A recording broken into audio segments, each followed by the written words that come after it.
It's 1878.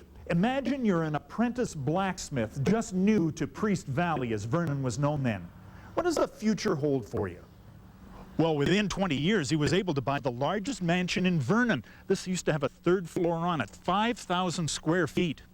He spearheaded the construction of the Vernon Courthouse. As a matter of fact, the granite in this building came from his quarry. In his political career, he became the Minister of Finance and the Minister of Agriculture, arguably the most powerful man in the province of British Columbia. In this episode of Pioneers in Places, Ron Candy, the curator of the Vernon Museum, tells us the story of Price Ellison, local boy who made very good.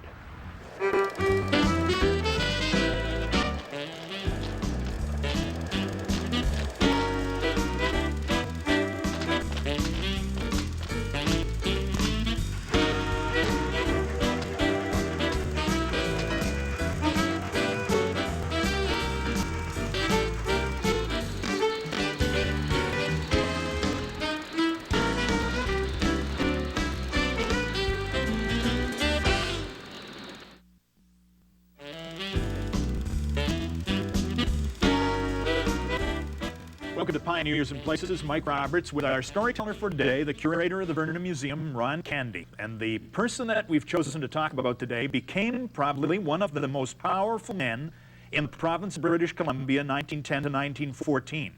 But he didn't start out that way. No, absolutely not. He actually started off as, well, he was born in England, 1852. Started out in a life that was somewhat, I guess, deprived. Came from a family of 9. He was child number 6. And father died when he was only 8 years old. When he was 15, experienced his mother's death. He was then indentured as a blacksmith. Served that till he was 21 and decided it was time to head to the New World and seek his fortune. And of course, he was chasing the gold. Now, everybody who was coming to the New World in 1870 whatever was trying to find gold. What was his first stop that we're aware of? Well, he arrived in the U.S. Somewhere around 1873. We don't know where he was. We don't know exactly where he landed or where he was for 3 years. But in 76, we know he was on the West Coast. Presumably to seek gold. California gold rush, of course, it was over. So then the next gold rush that he heard tell of was in Caribou. So he pops a boat in San Francisco up to Victoria, the same route that the miners took 20 years previous. And of course, that gold rush is pretty much petered out by this time. So he heads to Hope anyway. And in Hope, he changes his course. Instead of going up the Fraser River, he takes the Dudney Trail to the lower half of the Okanagan around Penticton region and heads north to Cherry Creek, which is now located about 40 miles just east of Vernon. He does have to get the search for gold out of his system somehow, and that's it. Yeah, he's got to get it out of his system. So he teams up with 3 other guys, 3 other partners, and who had been there the year previous. I guess he doesn't like the arrangement, and he's off on his own by 1877, and he's got his own claim and working his own claim. He's living with the Vernon brothers at the Coldstream Ranch, and by 1878, maybe he figures gold isn't where it's all cracked up to be, and he's now looking at land, and he moves down into the Vernon area and preempts several hundred acres of land. Now, he has the wherewithal to buy or preempt 320 acres of land. What does that kind of preemption cost him? I mean, does it cost $1 an acre, or do you just get it, and if you make it work, then you can keep it? What's the process of preemption? You know, I'm not entirely sure what the process was at that time, whether or not, because he couldn't have had much money at that point, because he was just mining, although he was a blacksmith by trade. He didn't have a blacksmith shop yet. So what it actually cost him to do that, I'm not sure. But we do know that once he preempted, he immediately built a house, a 20 by 20 log cabin, and the second thing he built was a blacksmith shop. First blacksmith shop in the region, anywhere south of Kamloops.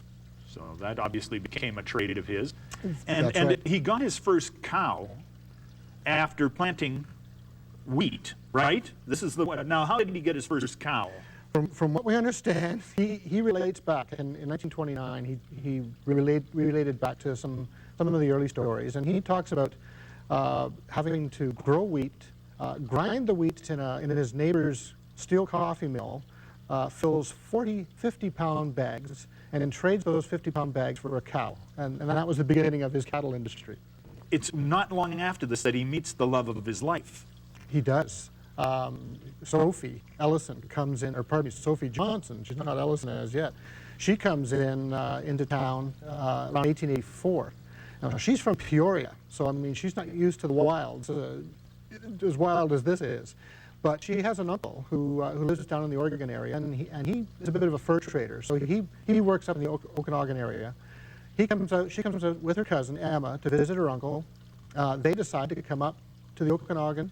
She goes via Yale. She takes the not yet completed CPR to Yale.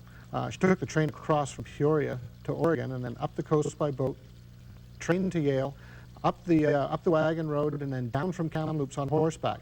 And then the story goes that she was riding a stock saddle, only she was riding a side saddle. And of course, Sophie wouldn't have it any other way, based upon her upbringing. And she blows into town in 1884. And obviously, there are not that many new young women who come to town, so Price Ellison is attentive. I'm sure Price was one of the first ones to spot her. I mean, there could have been more than 40, 50 people, living in the area at the time. The nearest other women, white women, were out at the O'Keefe Ranch, Cornelius O'Keefe and Greenhow, their wives. And they were 8 miles away. So Emma and Sophie were the only white ladies to be in town at the time. So yeah, I'm sure Price took notice. Price at this time is also on the school board. He's helped to establish what fledgling school board was necessary for that few people. That's right. Yeah, he's on the school board. He's already a bit of a figure in the community. Sophie, in the meantime, she's never had any background as a teacher, but she takes a job down in Kelowna, in the Kelowna area, in the Mission area, to spell off a fellow, a teacher who wanted to take a leave of absence for a month. So she goes down there, and she's working as a school teacher, makes $60 for the month, goes down there with her horse, and boards out, rides 2 miles back and forth each day to the schoolhouse, and wants to, of course, invest part of that money in cattle. Now, already, I think maybe she's been talking to Mr. Ellison, because when she comes back, what does he offer her? A job in the new schoolhouse in Vernon.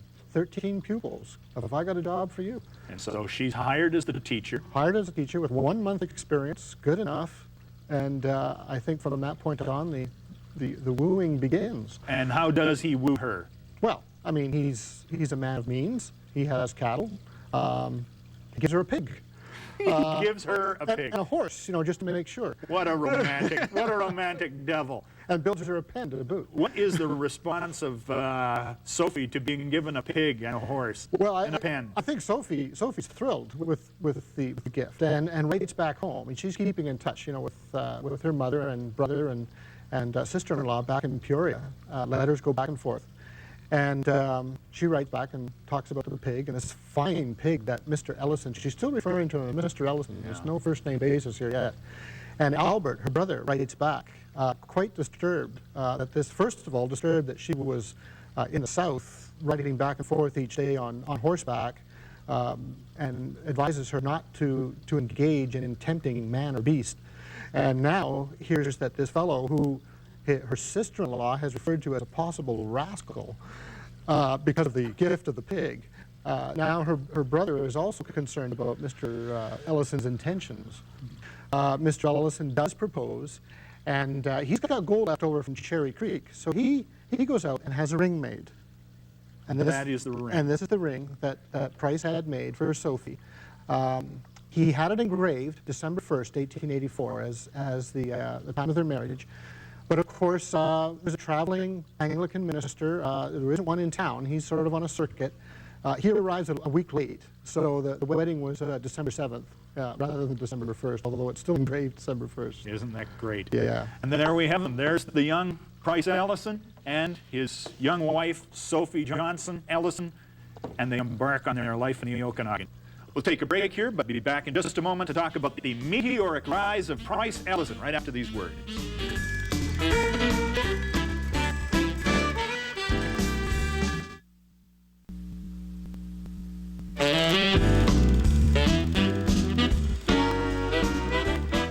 Welcome back to Pioneers and Places, talking about Bryce Ellison, a rancher with a future in the Vernon area. Ryan Candy, the curator of the Vernon Museum, talking about it. He creates quite a reputation for himself as a young man. I mean, he comes with credentials, but he gains more. Well, he does. He wasn't here very long before the local community began to respect who he was. And one particular incident occurred actually in a short time after he got here in 1882, when an ISDer, a fellow who was contracted by the local gold commissioner to go out to the Cherry Creek area to collect a poll tax from the Chinese miners working out there. And one particular miner, I guess, took offense to the poll tax being collected. A fellow named Smart Halleck, Chinese miner named Smart Halleck, murders Dewar, stuffs him under his shack, and then bolts out of town. Price is the first one to step forward and volunteer and go after Smart Halleck. And on horseback, he chases this guy all over Montana, Idaho, and as far south as Oregon. He's gone for 75 days. He even went so far as to darken his hair and his mustache to kind of fit in, because he was looking around the Chinese workings and settlements, and I guess he was trying to blend somewhat in a covert kind of way. So he's gone for 75 days looking for Smart Halleck and is given $300. He never does find him, but is given $300 for his trouble. He adds to his 320 acres big time. I mean, how much does he spend on his on the Simpson Ranch? Well, he buys the Simpson Ranch, which is just south of Vernon, right actually between Vernon and Kelowna, and pays $11,000 for it. It's something like 600 acres, several hundred acres. He's also preempted some more land just south of his homestead, his 320-acre homestead, picks up another 1,200 acres there, and then buys a third homestead ranch, the Postle Brothers Ranch. So he's acquiring land at a tremendous rate. How is he doing this? Making horseshoes? What is he doing? Well, he's got other business interests happening. He forms an express company, the Bryce Ellison Express. Good name. Yeah, it works. And lands mail contract between Sicamous and Vernon and Okanagan Mission. So that's a 4-year contract. He's bringing money in that way. He's growing wheat. He's growing barley. He's raising cattle. If there's a way to earn a living, he's not missing it. 1893, is 93 the year of the Chicago World's Fair? That's right.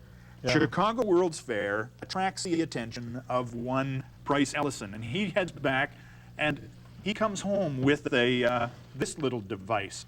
This is the first laptop, ladies and gentlemen, and this is a laptop desk. It is just a traveling desk is what it is. I mean, it's like a laptop computer without the keys. And he comes back from Chicago with this. Now, the whole reason for going to Chicago was that he entered his wheat and barley. There was a big agricultural exhibit back there. 400,000 square foot agricultural hall was built. Bryce entered his barley and his wheat, takes first prize for his barley. This is a picture taken during that trip with him, his wife, and he has 4 children here. 4 girls at this point. And how many more does he add after this? 4 more boys after this group. Look at that picture. So that was actually taken in Peoria while he was visiting back home. That's right. Yeah, when he was, I guess it was his first introduction to his mother-in-law. Not such a bad guy after all. No, or no. Was he accepted by this stage? I think by this time they figured he was, beyond the rascal, sort of persona, and wasn't a man of means and someone that is going to do well for their daughter. I mean, had he been elected to government yet? Because maybe there was still more rascal to come. Oh yeah, in 1898 he was elected MPP. And for the Yellow District. That was the district this area was in at the time. Yeah. So he was elected to government and was down in Victoria in the legislature. Right. He even had sort of an activist role in, I think, the Parliament of that era. That's right. Well, in 1900, there was some shenanigans going on, with the premier in power at the time, and then the lieutenant governor. McInnes and Fighting Joe Martin, as he had come to be known. Fighting Joe Martin was the premier. Fighting Joe Martin was the premier, and he kind of railroaded a few things through, and McInnes, being lieutenant governor, is supposed to be somewhat nonpartisan, but he showed, I guess, too much support for McInnes. In any event, this was at a time prior to party politics. So the rest of the House banded together and just refused to recognize the government. And when McInnes asked Martin to form a government in that formal way that they do, and the throne speech is read, Dunsmuir stood up and said, "We're out of here." And everybody followed Dunsmuir out, and Price Ellison, on his way out, looked up at the gallery and shook his fist and said, "We are the people." And, you know, and cheers and applause and all the rest of it came down from the gallery. So Price was a bit of a radical at the time. So fighting Joe Martin resigned, and a new government under Dunsmuir took the day. That's right. That's right. Joe Martin was out of there, and McInnes, Ottawa, got him out of there. So the two of them were gone pretty quickly, and Dunsmuir was slipped into place. The opening of the Parliament buildings was the social affair of the century, I would guess. Absolutely. 1898, when the Parliament buildings opened up, and of course Price was there. Had to Price be. and Sophie. Yeah. So, well, and this is maybe Sophie's biggest opportunity to be on the arm of Price Ellison. Yeah. So she's got to, you know, look the part. There's wonderful stories of Price, you know, getting on the train in Vernon in his ranching togs, and by the time he steps off in Victoria, he's every bit the politician, all neatly dressed and primed and proper. And of course Sophie, she's got to look just as good, and she's ordering dresses from London, and having a buyer there picking out dresses, and one particular dress she wears for one of these gatherings, she pays £11 for it. Well, now at the time, the buying power of £11, £12, it's well over $1,000 buying power. So this wasn't a cheap dress. She's going to look good. She's going to look good. And Price can pay for it. At this point in time, Price can pay for it. He's a successful rancher, cattleman, farmer. Express agent. And politician. Blacksmith, can't forget that. Still banging away on tin. Right on. Take a break here. We'll be back in just a second, because he actually it has more to come, and we'll tell you about that when we come back from this break.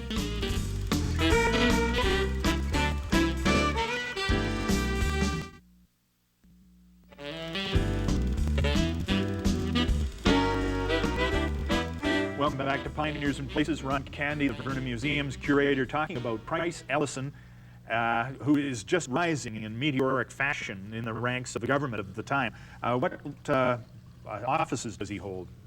Well, initially, he's Chief Commissioner of Lands, and he holds that position for quite some time. And then he, later on in 1910, towards the end of 1910, he becomes Minister of Finance and Agriculture. That's under the McBride government. And from that point, as Minister of Finance and Agriculture, he visits England in the capacity of his position. This is actually the photograph that was taken of him at the time, and what's he holding in his hand, you figure? Well, we assume it might be one of his speeches. I mean, he attended a number of gatherings and dinners and the like, and he was giving toasts and speeches, so we think that might be one of his speeches. And while he's there, of course, Sophie's with him, and first time for her in England is in this capacity or at all. And Sophie goes on a bit of a buying trip, and Price is on a bit of a buying trip. I mean, you don't go to England every day. No. And so they're doing well over there, and they're picking stuff up. This is the trinket. This is a jewelry box that he bought for Sophie. That's right. And while they were in London, he picks this up for Sophie. Purple velvet inside. Isn't it great? And is some of the jewelry from the same time period? We think so. Yeah. We're not sure when the jewelry appeared, but we do know about the box because we've got the original bill of sale when he bought the box. Purchased from Peter Robinson for, what, £1.19? Yeah, that's what it looks like, yeah. So he paid a little over £1 for it, which, that, again, in those days, that was a bit of a coin, but a bit of change. A bit of a change. Yeah, but it's interesting that Sophie kept the receipt all these years. Well, you want to make sure it's all paid. Yeah. Look at this gold-headed cane. It is actually inscribed, presented to the Honorable Price Ellison by the Revelstoke Agricultural Society, 1912. In 1912. Yeah. A lot of people recognized his efforts in those areas, and the Revelstoke Agricultural Society present him with this cane. He's opening up fairs, and there's a number of them happening at the time. Of course, he's winning a few things too. He's entering a lot of these He's fairs. still got his cattle interest. He's still got his cattle interest and his wheat and the rest of it, and he's still involved quite heavily with the fairs. And there's like, a dozen or more of them happening, close to 20 of them happening by this time around in the province. Yeah. So it's a regular occurrence. He also is involved in a company which is to result in his greatest setback. Tell me about that. Yeah, it's unfortunate, and we still don't know very little about the company itself. We're still doing research in this area, but there was a company formed in 1910 called the Vancouver Stock and Bond Corporation, and I actually didn't know it was the Dominion Stock and Bond Corporation. Pardon me, and it was an investment company. They were involved in real estate, insurance, that kind of thing. We know that they were involved in investments in the north. We know that Price was interested in the north. The Grand Trunk Pacific Railway and things like that were of great interest to him. Railways in general were of interest to him. And so we know that the company invested in the north, and we think that the demise of the Grand Trunk Pacific may have also been a part of the company's undoing, because later on, in 1916, they run into financial difficulty and actually go bankrupt. Now, Price, at this point, is president of the company. He, of course, doesn't want to see this company go under. There's other guys involved, but Price, I guess, is one of the ones who is a little more affluent. He puts up his 2 ranches, the Postal Ranch, the Simpson Ranch, other land holdings that he has as collateral against loans that the company has taken out. When the company went bankrupt, Price lost all his holdings. Good heavens. Must have been devastating. A devastating thing. Yeah. Fortunately, his wife had the family home in her name. That's right. That's right. That was careful The planning. family home, which they moved into in 1907, they finally got out of the little log cabin and moved into quite a large 5,000 square foot mansion on PV Road, which is still there. And that was in Sophie's name, so that was protected. When did Price Ellison die? Well, he entered politics again in 1920, 1924. He lost in 24. Suffered a severe stroke in 1925, and that he never recovered from. And then in 1932, he had bronchial pneumonia and influenza, and died in 1932. You know, best we can say is that this has been a sketch of Price Ellison, because what did he do when he was a young man crossing the United States? What are the details of him making his money? All sorts of components remain to be discovered about Price Ellison, but it's a great story. Remarkable man, absolutely remarkable man. In the background there, we've got a picture of him. That was actually a caricature done of him after his London trip by Vanity Fair magazine. And what a gentleman of the world it makes him appear. It does, it does. And he was an absolute gentleman of the world. Ron Candy, thank you very much for telling me the story. Thank you. Ron Candy is the curator of the Vernon Museum, and our story has been Price Ellison. See you again next time on Pioneers and Places.